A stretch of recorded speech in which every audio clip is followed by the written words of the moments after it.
In the city of Kaifeng, archaeologists are now excavating a bridge from the Song Dynasty, known as the Zhao Xiao Bridge, which means prefectural bridge, dating back over 1,000 years. During the Northern Song Dynasty, the bridge lay at the center of the city, where it served as an important hub for commercial activities. On the embankment near the bridge, archaeologists have unearthed the largest collection of Northern Song stone carvings in China. These carvings depict seahorses, cranes, auspicious clouds, and other patterns, confirming the vibrant scenes described in a book written at the time, The Eastern Capital, A Dream of Splendor. Zhao Xiao Bridge spans the Bianhe River, which was the most crucial canal section during the Northern Song period. As part of the Grand Canal system in the Sui and Tang dynasties, the Bianhe River was a vital waterway for commerce in and out of the city of Kaifeng. The city flourished alongside the canal, which contributed to its rapid growth. As the river continues to flow, the status of Kaifeng is poised for even greater advancement, reflecting the trajectory of China's development. Join us as we step into this historical site to catch a glimpse of an ancient era.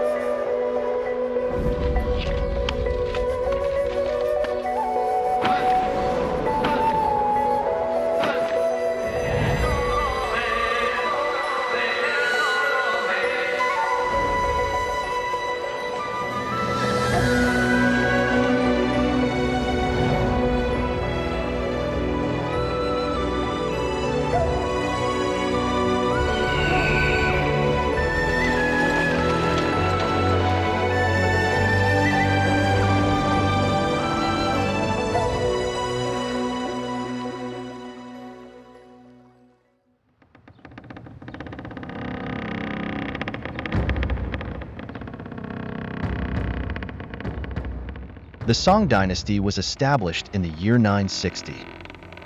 During the decades that followed, it developed into a dynasty of aspiration, celebrated for its profound humanistic spirit, rich social and cultural heritage, and pioneering achievements across various fields. Some historians have described it as China's own Renaissance. At the dynasty's beginning, of course, nobody knew how long it would last or what the future held in store. To its vast north lay the formidable Liao Kingdom, which had long been controlling the 16 prefectures of Yinyun and posed the greatest threat to the Song Empire's borders. Clearly, ensuring security was the paramount concern for the newborn kingdom. Recognizing this, Zhao Qianyin, the founding emperor of the Song dynasty, needed to select a capital location that would safeguard both his territory's northern and northwestern frontiers. Chang'an and Luoyang, the capitals of the Song dynasty's predecessor, the Tang dynasty, were no longer suitable because years of conflict had blocked the canals reaching them. Establishing the capital in either location would require immense effort and resources.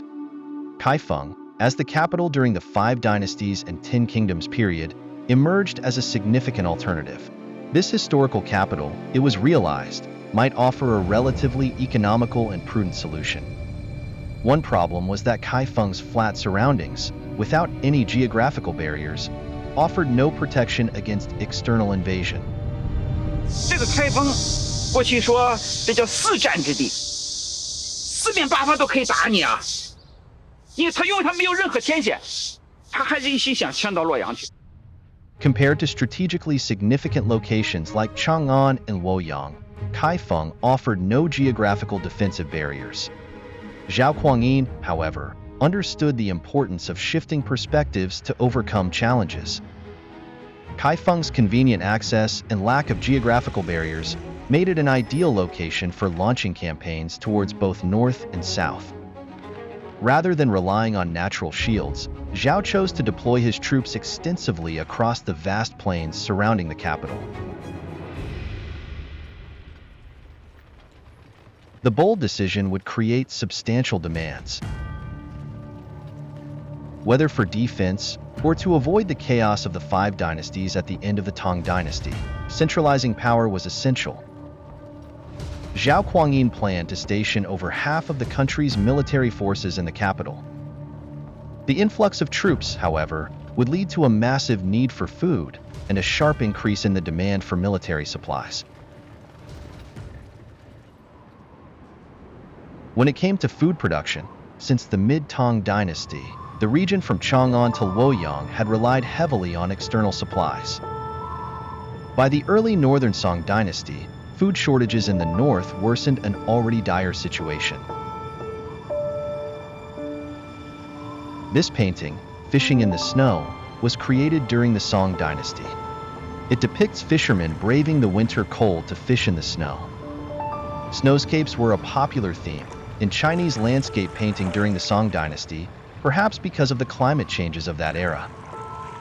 From the late Tang Dynasty to the early Northern Song Dynasty, through the five dynasties, the world experienced what had been called a Little Ice Age. Northern China faced severe cold weather, with over 70 snow disasters recorded in History of Song, treatises of 5 elements, especially during the early years of the Northern Song Dynasty. With the effects of the cold weather exacerbated by continuous warfare in the Central Plains before the Northern Song, the grain-producing regions of the north were incapable of meeting the demands of the whole dynasty. How could the shortfall be made good? The government cast its eyes to the south.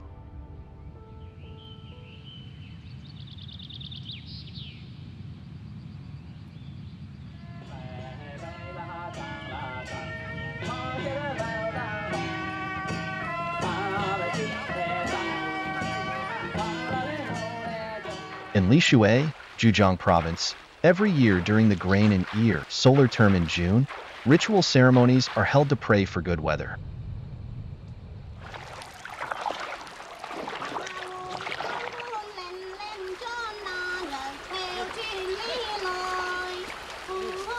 Lishui is renowned for its millennia-old rice civilization, which has gained it recognition as a globally important agricultural heritage site.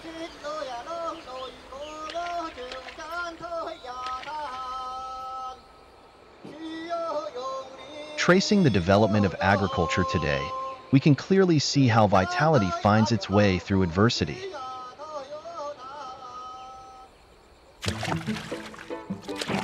During the Five Dynasties and Ten Kingdoms period, a large proportion of the population of the Central Plains migrated south to escape war, bringing an influx of labor into the Jiangnan region, south of the lower reaches of the Yangtze River. Their arrival boosted the development of agriculture there. Assisted by the region's favorable climate, its area of land under cultivation increased, and with it grain production. Jiangnan gradually became China's major grain-producing region, with rice rising to prominence during the Song Dynasty, when it became the staple food of the Chinese people.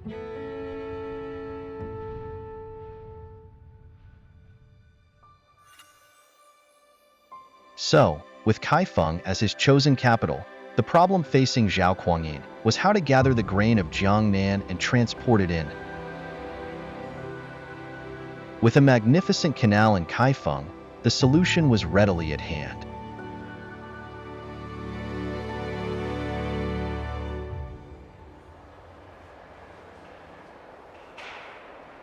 With the first phase of excavation at the Zhao Xiao Bridge site approaching completion, the scene of the canal back then gradually unfolds.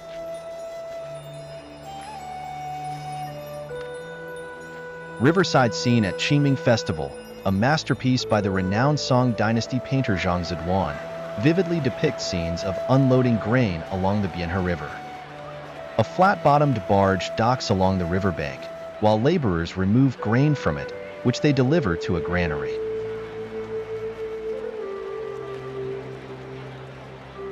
As illustrated, the canal became a lifeline for supplying grain to the Song capital Kaifeng, serving as the vital artery, connecting the nation's political and military center in the north with its economic center in the south.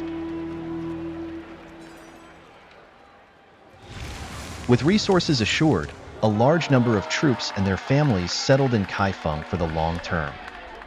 The bustling traffic on the canal not only facilitated the movement of goods, but also brought in a significant floating population who engaged in trade activities and gradually became urban residents.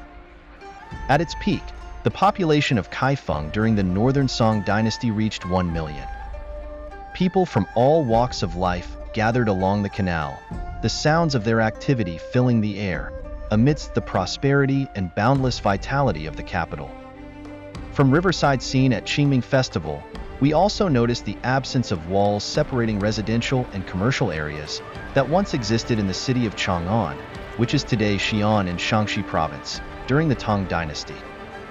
The system of zoning that separated residential and commercial areas under the Tang Dynasty was changed to a system connecting such areas during the Song Dynasty, with Kaifeng as China's capital. Streets, alleys, bridges, and intersections in the city became bustling hubs of commerce, marking an unprecedented urban layout and lifestyle.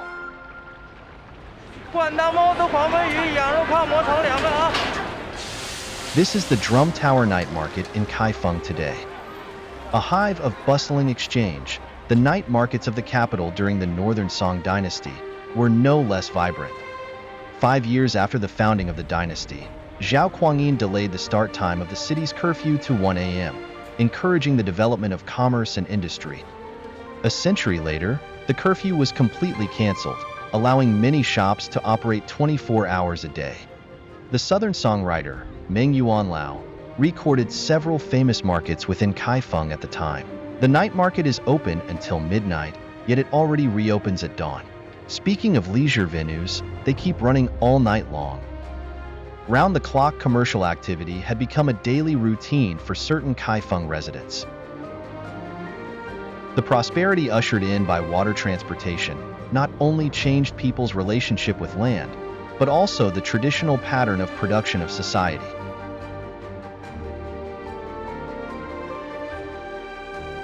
With canal activity flourishing, crowds flocked to its banks, leading to the prosperity of towns and cities. During the Northern Song Dynasty, there were more than 15 cities with a population of over 100,000 along the canal, marking significant progress in urban development in China.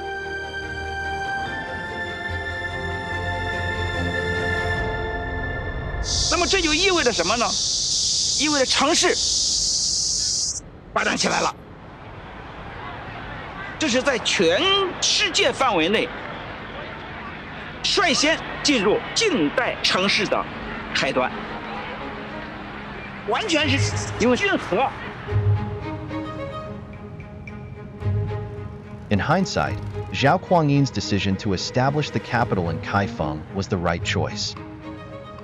The city could both defend against external threats and oversee the economic development of a new nation.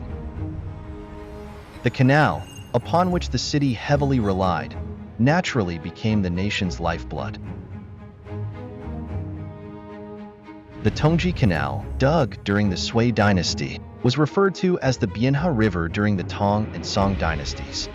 By the time of the Northern Song dynasty, goods transported via the southern canals were shipped through it to Kaifeng.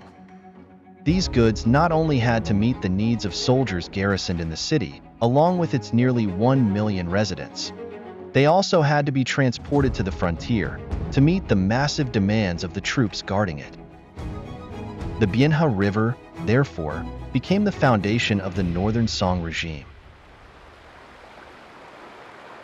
During this period, the Bianhe River sourced water from the Yellow River. Because of a drop in the water level and ice formation on the Yellow River in winter, its navigable period each year was limited to around 6 months. Moreover, during the Northern Song dynasty, natural disasters occurred almost every year, significantly impacting the stability of grain output. The primary challenge for the ruler at the time, therefore, was how to efficiently use transportation capacity within each year's 6-month window to ensure the smooth operation of this vital artery.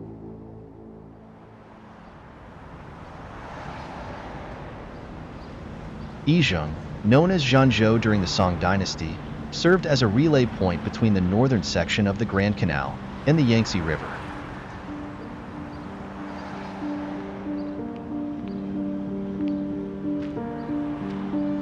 当然，转弯的地方有4个，就是真州、扬州、楚州4州。但是从当时宋人的叙述话语里面呢，真州显然是最重要的一个转弯地点。To transport grain from Jiangnan to Kaifeng, vessels had to cross the Yangtze River. The Bianhe River, however, was too shallow to support riverboats with a deep draft. So, the Northern Song government adopted the Tang Dynasty's transportation method and established relay granaries at key locations along the water transport route of the tribute grain, with a supply commission to manage them. 是讲的就是在真州这个地方建了一个叫建安仓的一个转班仓，对，很有价值。对，这就是这个第一手的反映这个转班仓建设的这个背景的。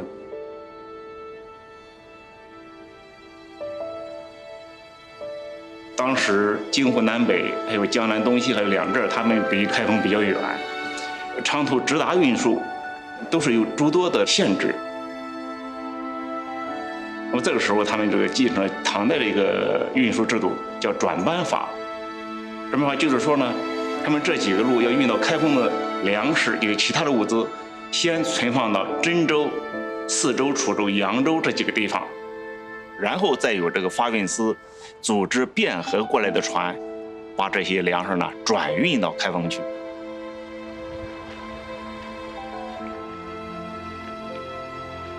Although the relay transport system enabled grain-carrying riverboats to navigate the Bianhe River, frequent disasters led to instability in the grain output of Jiangnan region. During years of poor harvests, grain delivered to the relay granaries often fell short of required quotas, prompting the government to grant more functions to the supply commission. 那发运司先有一个底本，专门的一个专门的资金，那负责呢在东南6路或者某一路遇到欠收年月，他粮食不能及时供应京师的情况下，他用这笔钱在这个丰收的这个地区呢，他是这个给他购买，然后带他转运中央。这个欠收的地方呢，然后再想方设法，再在合适的机会补充上这样一个缺额。这样一个制度，保证了朝廷各方面的需求。The Northern Song Dynasty had a heavy reliance on the canal system. Although the transportation methods and procedures of this system had been laid down during the Tang Dynasty, the Song Dynasty's management of it far exceeded the Tang Dynasty's in sophistication and complexity. Under the Song, grain transported along the canal was organized into batches of a given quantity. Hence, tribute grain transport was also known as partial shipment. To improve efficiency and prevent losses, the government established a special institution called the Partial Shipment Urging Office to incentivize boats carrying batches to arrive safely at designated areas within specified time limits. Although the officials couldn't control the sails of the boats or increase the canal's capacity, they were conscientious in pressing the boats to depart on time. They not only managed the boats within the region for which they were responsible, but also traveled on horseback to supervise the loading of boats and make sure, when possible, no boat was idle.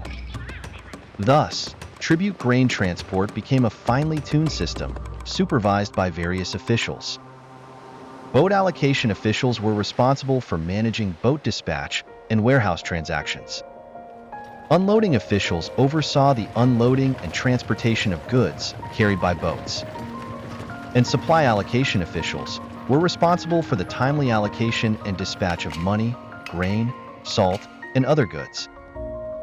Officials were even appointed specifically to monitor wind direction. All efforts were made to ensure the timely and proper transportation of grain and other supplies, with efficiency measured in numbers. At the time, the annual volume of grain transportation via the canal was 3 times that of the Tang Dynasty. As management became increasingly refined, the capacity of the canal continued to improve. Nevertheless, during the early Northern Song Dynasty, the Bianhe River, which bore the main task of transporting grain from the south to the north, constantly faced challenges from the Yellow River. During this period, the Bianhe River sourced water from the Yellow River, resulting in a large influx of silt, which caused its bed to silt up with frequent breaches. Zhao Guangyi, who by now had taken his imperial title, Emperor Taizong of Song, once supervised repair work in the muddy waters in person.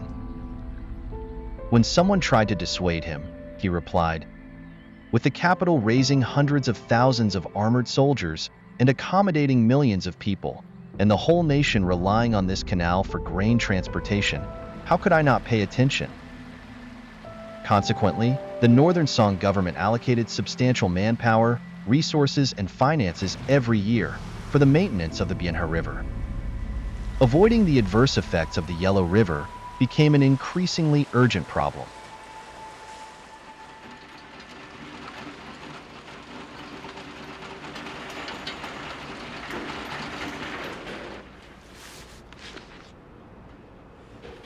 我们现在看到的这本志是清朝乾隆的己酉年的这个志。这段话呢，就是说在方谕纪要上记载，元丰初，范子渊亦引入洛变，遣宋用臣等相视行矣。 This passage records the measures taken during the reign of Zhao Su, Emperor Shenzong of Song, using the Luaha River as a new water source to address the adverse effects of the Yellow River on the Bianhe River. The Luaha River originates from the eastern side of the Qinling Mountains. Compared to the Yellow River, it has clearer water and a faster flow, making it a better water source. Early in the year 1079, Zhao Su established a temporary agency called Office for Introducing the Waters of the Luaha River into the Bianhe River.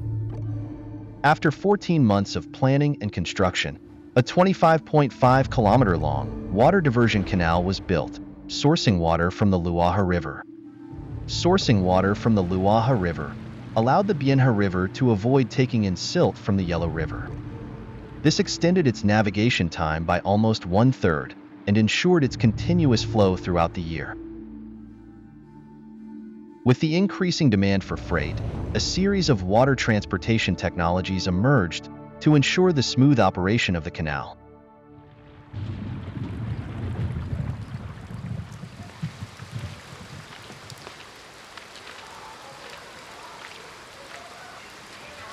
This 里其实就是宋代时候运河的一条主航道。我老家其实就在那个河的对岸。Here is Chang'an Town, a significant spot along the Jiangnan Canal before it enters Hangzhou. The town of Chang'an is situated along the bank of the Qintang River. During the Tang and Song dynasties, the waterway's tides constantly deposited sediment, gradually raising the elevation of the area. As a result, the Jiangnan Canal passing through this area was divided into two sections, with the difference in elevation between them gradually increasing until it amounted to about 2 meters. This made it difficult to keep the canal filled with water, and navigation was often obstructed. To address this issue, a dam was built here during the Tang Dynasty. 这就是长安坝。原来的那个水位的落差就是在那个位置，就是那个坝的位置，这个是可以转的。那么就是说用绳子把这个船固定上之后，然后用人力把它拖上来，绞上来。 Pulling boats over the dam was time-consuming and labor-intensive, and it increased wear and tear on the boats. By the Song Dynasty, moreover, the volume of shipping on the canal was much heavier than in the Tang Dynasty. To improve navigation, engineers in the Song Dynasty developed a new method. 这里就是长安闸的部分，它的整个的设施包括这样几个部分，一个是三闸，就是这里的上闸，那边的中闸和再过去的下闸。 The installation of locks effectively reduced the labor of crossing the dam. In records of my visit to Mount Tiantai and Wutai, written by the Japanese monk Jajin, who visited Chang'an, he describes what he saw when passing through the locks on a boat. The 3 sets of lock gates, upper, middle, and lower, were opened and closed in sequence to regulate the water level, creating a calm surface to facilitate the passing of boats through the Chang'an Lock. 长安闸的这个工作原理在当时是非常先进的。有了这样的一个技术之后呢，运河上的很多的堰就改成了闸来，这个作为一个交通的方式。With the improvement of technology, the efficiency of the canal was fully utilized. Its capacity for transporting grain reached a peak of nearly 500,000 tons per year.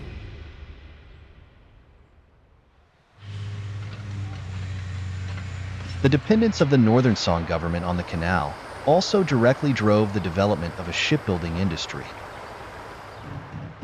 Here is a modern shipyard in Tongxiang, Zhejiang Province, where a newly built canal boat is ready to be launched. Tongxiang was also a town along the canal during the Northern Song period. To meet the needs of tribute grain transport, the government established a series of shipbuilding bases.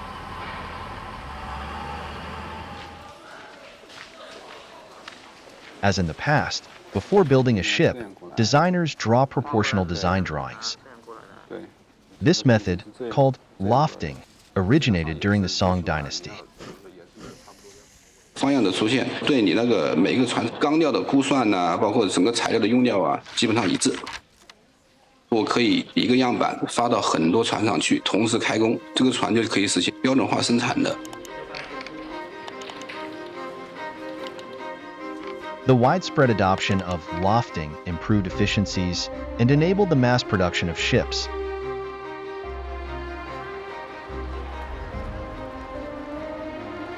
According to records, 154 years after the founding of the Northern Song Dynasty, in the 4th year of the Zhenghe period during Emperor Huizong's reign, as many as 2,500 ships were built in just 1 year, averaging 7 ships launched per day.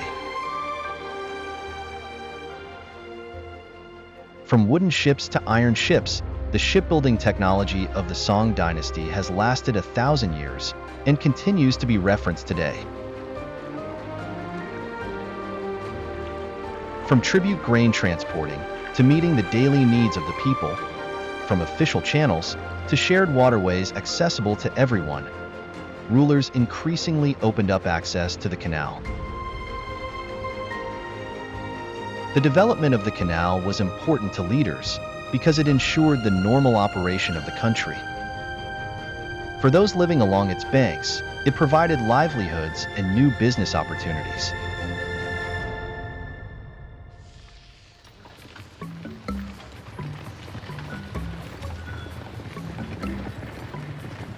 This artwork was created in the early Northern Song Dynasty. It depicts laborers busy working at a watermill workshop at a lock during the height of summer. People in the image appear to be transporting grain, sifting, milling flour, and carrying it, although some scholars have suggested the mill depicted is actually a tea grinding watermill. Records show that during the reign of Emperor Zhao, the 7th emperor of the Northern Song, there were over 260 watermill workshops processing tea powder along the Bianhe River. Before the invention of steam engines, the people of Song China already knew how to take advantage of differences in water levels along the canal to power mechanical watermills, substantially boosting production efficiency.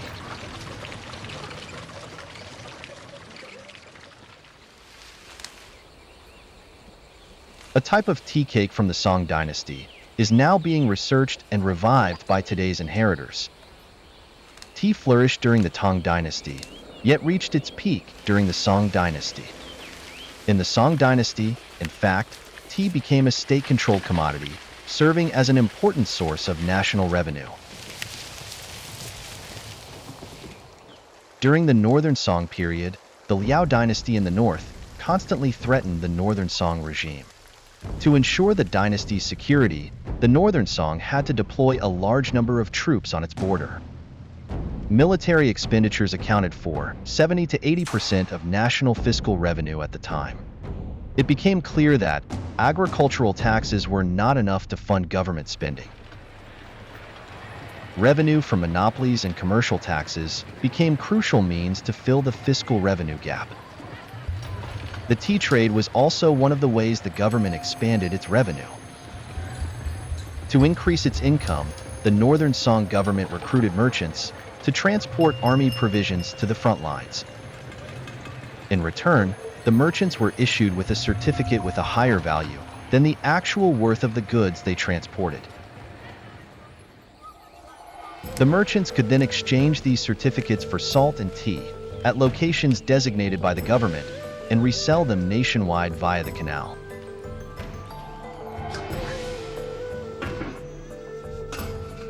With tea as a state monopoly, merchants could obtain rich profits from it. The Northern Song government used the revenue it extracted from the tea trade, not only to ensure the supply of grain to its front lines, but also to fund military expenses. The canal became the most important channel for tea transportation.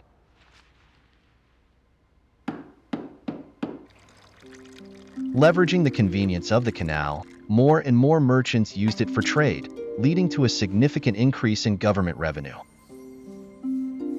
The annual commercial tax revenue of the Northern Song reached several million strings and peaked at 22 million strings, exceeding the peak revenue of the government of the Tang Dynasty.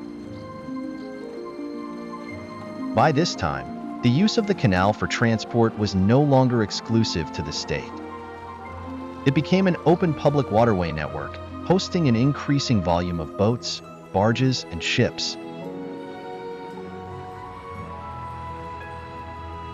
The canal became the economic lifeline of the nation, closely linking southeast and northern regions that were vastly different in latitude, climate, and product diversity.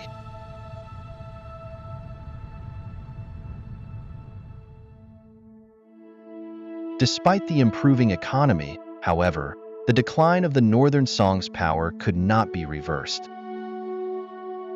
In the year 1127, the dynasty fell to the horsemen of the Jin army. It was an event that pushed another city onto the arena of history.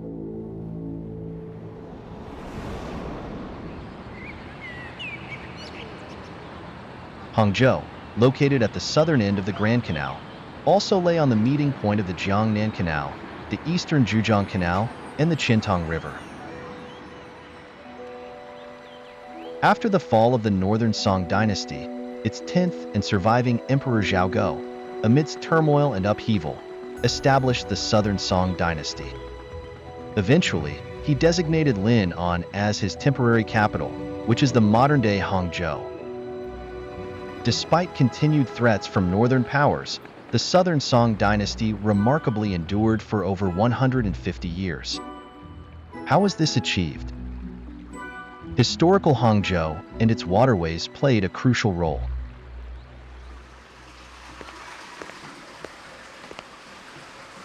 讲一个时代它很散啊，你就找不出聚焦点呢，就人家不知道把眼光落在哪里，你必须要有个聚焦点。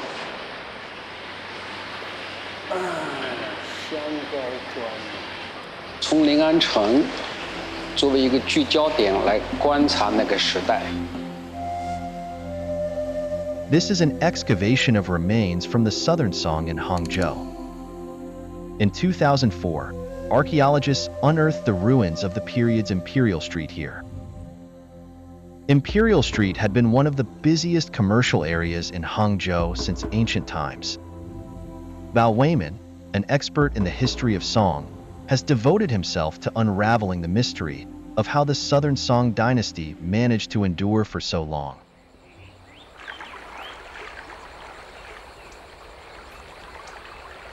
丁都临安，他想离开这个长江防线，更安全一点，所谓重江之险。大约他的骑兵不能像北方的平原地区这种完全铺开来了，这个使用，这个是肯定，因为你过这个河就不是太方便嘛。当然，主要我们刚才讲了，主要的两条河流，一个是长江，一个是钱塘江，作为重江支线。Water, then, provided the surviving dynasty with a natural defensive barrier. And in addition to this function, it was also water that gave it the means to thrive. Hangzhou was already a prefecture with a large population under the Northern Song. After the capital was moved there, many northerners fleeing war migrated south. Within the Southern Song capital of Lin'an, the population surged, and there was a huge demand for goods.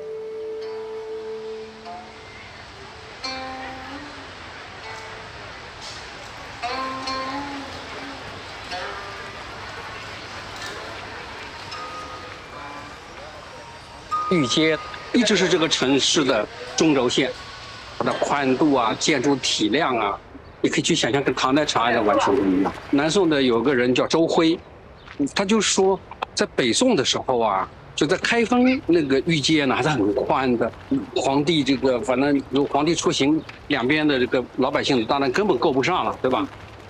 南宋的时候呢，皇帝出来啊，他说你都可以看到他下面的穿的这就下摆的裤子，就很近很近，因为它很窄嘛。During the Southern Song period, political and military confrontations between the empires of Song and Jin severed the canal into two sections, with the northern section eventually disappearing. The southern section of the canal, however, was maintained and developed. With the northern territories lost, the Song re-established itself in the rich land of the southern rivers, with its industrious population working hard and developing commerce. The section of the Grand Canal south of the Yangtze River gradually became the main artery of the Southern Song Dynasty.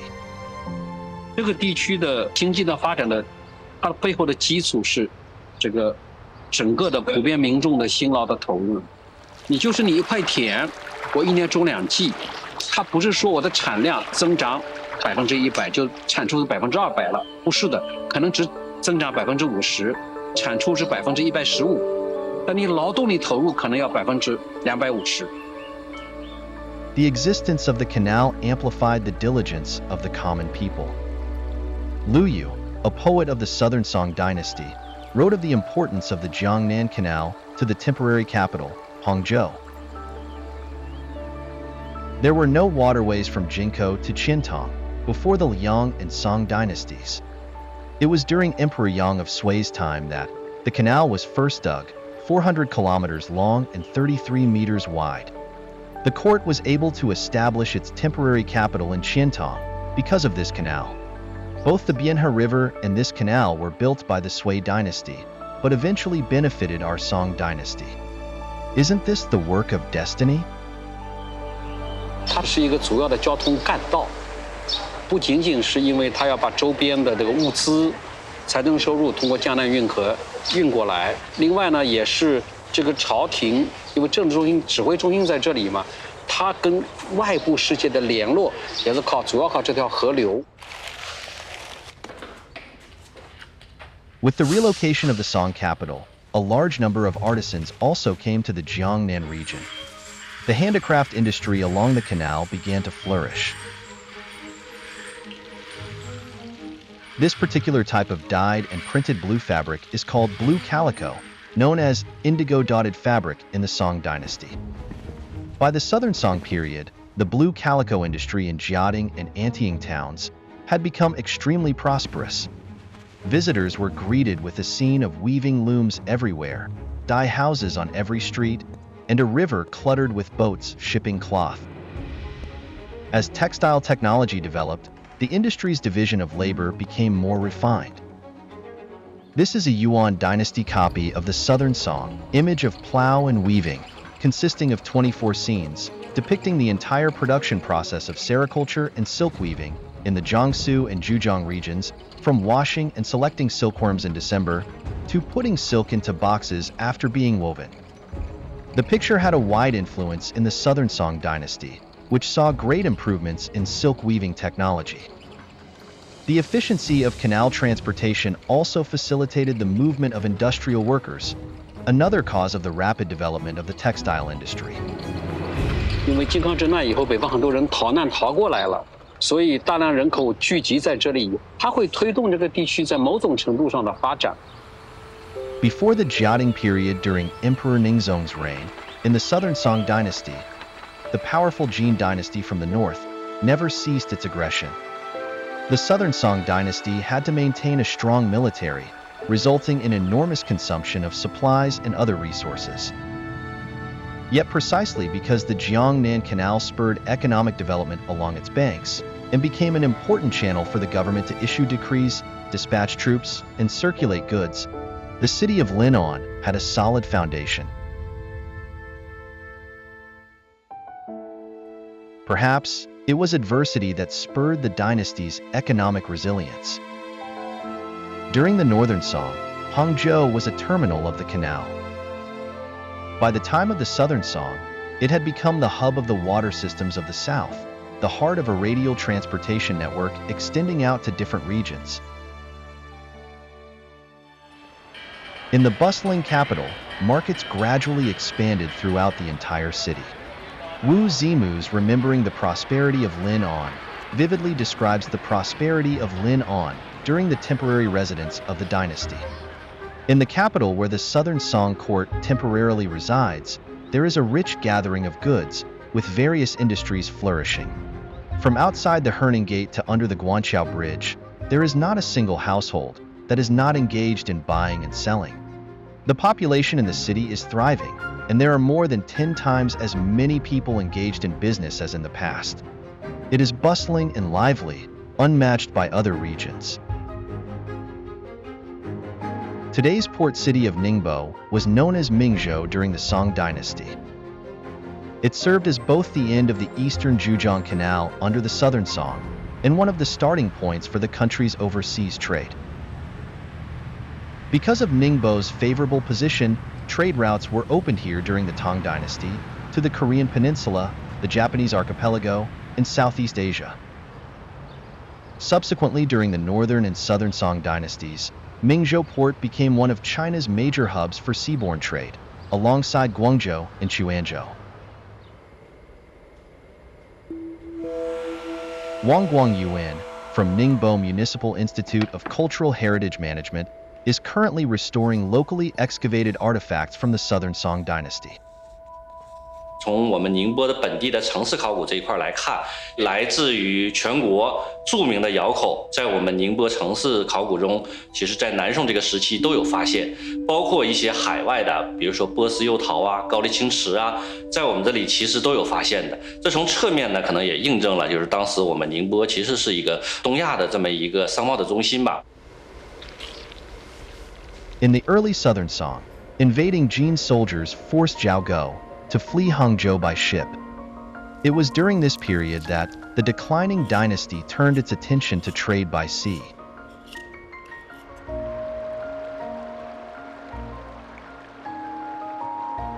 At the time, the overland Silk Road had been completely cut off.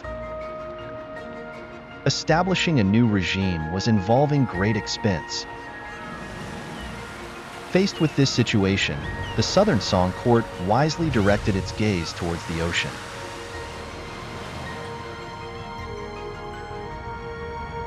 "因为正好我们知道，从北宋到南宋时期，阿拉伯之地他们发生了这个长期的这个十字军东征，就导致了阿拉伯地区的经济贫困。那么这种经济贫困也促使阿拉伯地区的商人，他们利用当地的资源，然后进一步扩大海上贸易来解决这种贫困。说这种商业举动正好和宋朝发展海外贸易的这种需求呢正相契合。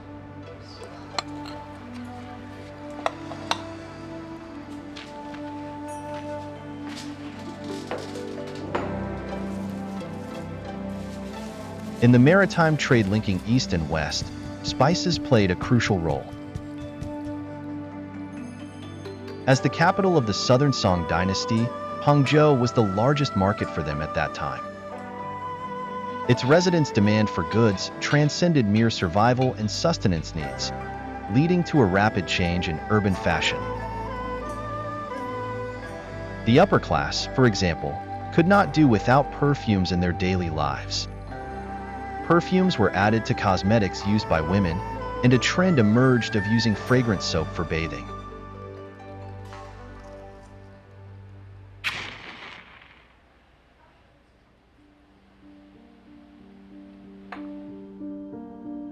To meet demand, Arab merchant ships carrying fragrances from the Indian Ocean coast and Southeast Asia sailed through the South China Sea to arrive at the ports of Quanzhou and Guangzhou. From there, they continued along the coast to Ningbo and then to Hangzhou via the eastern Zhejiang Canal. As a result, the canal became the gateway for the Southern Song Dynasty to connect with the world. To manage foreign trade, the court established maritime trade offices in Guangzhou, Hangzhou, Mingzhou, Quanzhou, and other ports to collect taxes. Thanks to the eastern Zhejiang Canal, Mingzhou also became the most important transit station for trade between Hangzhou and foreign countries. Overseas merchant ships docking in Mingzhou transferred their cargoes of luxury goods and commodities onto barges bound for Hangzhou. These imports became an important source of tax revenue for the Southern Song Dynasty, and a new model of combined river and maritime transportation came into being. 那么这种海上贸易呢，它是政府财政收入的一个重要的方面。尽管我们学界目前对它的认识呢不一致，那有人认为它比例很高，有人认为比例很低。综合来看啊，那么海上贸易对整个宋朝的财政，还有财政之外的，那么对外交往以及这种朝贡贸易，它的作用都是相当突出的。 This is the China Port Museum's exhibit, terracotta figurine holding a compass from the Southern Song Dynasty. A Chinese invention, the navigation instrument is testimony to the importance of seaborne trade during the day. After Arab merchants traveled eastward to engage with the Southern Song Dynasty, the compass spread to Europe along with their return trade. This, in turn, facilitated the further development of trade. What the Arabs could not have anticipated was that the introduction of the compass would later act as a vital catalyst for the European age of discovery. During the Southern Song Dynasty, many new sea routes were opened, northwards to Japan, and south through the South China Sea, to the Indian Ocean, the Persian Gulf, the Red Sea, and East Africa, initiating a true maritime Silk Road.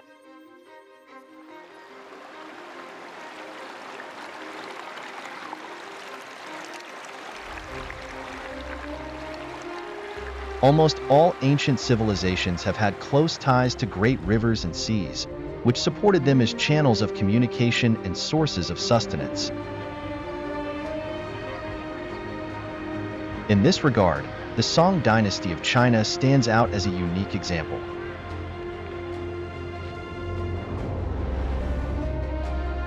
It emerged from adversity and flourished amid adversity to make splendid achievements in culture, technology, and economic development.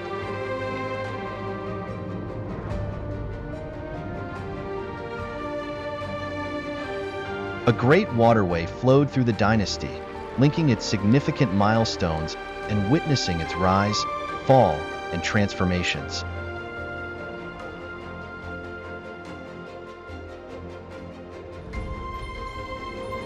How was all this possible? After learning about the intertwined history of the Northern and Southern Song dynasties and its Grand Canal, we might already have our own answers.